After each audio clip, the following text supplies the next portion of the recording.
பாபாஜி சொன்னார், வெற்றி என்பது வெளி உலகத்தின் பரிசு. ஆனாலும் உண்மையான வெற்றி உன் உள்ளார்ந்த அமைதியிலும் ஆன்மீக வளர்ச்சியிலும் வருகிறது. பாபாஜியின் போதனை 1. வெற்றி என்பது உள் அமைதியில். பொருள், புகழ், ஆற்றல் அனைத்தும் விலகும் போது கூட உன் மனம் அமைதியானால் அதுதான் உண்மையான வெற்றி. 2. சிறிய வெற்றிகளை மதிக்க கற்றுக்கொள்.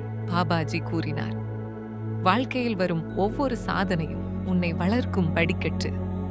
அவற்றை கவனிக்காமல் விட்டால் உள் வெற்றி தோல்வி அடையும். 3. வெற்றியை அன்புடன் பகிர். உன் வெற்றி மற்றவருக்கு நன்மை தரும் வகையில் இருக்கட்டும். அப்போது அது உண்மையான வெற்றி ஆகும். 4. ஆன்மீக வளர்ச்சி. சோஷ் பாபாஜி சொன்னார், உள்ளத்தில் அமைதி, அன்பு, கருணை வளர்ந்தால் அந்த மனிதன் எப்போதும் வெற்றி பெற்றவன். முடிவில் பாபாஜி சொல்லும் சுருக்கம், வெற்றி என்பது வெறும் உலகச் சாதனைகள் அல்ல, அது உன் மனத்தின் அமைதியிலும் ஆன்மாவின் ஒளியிலும் மாறும் உண்மை.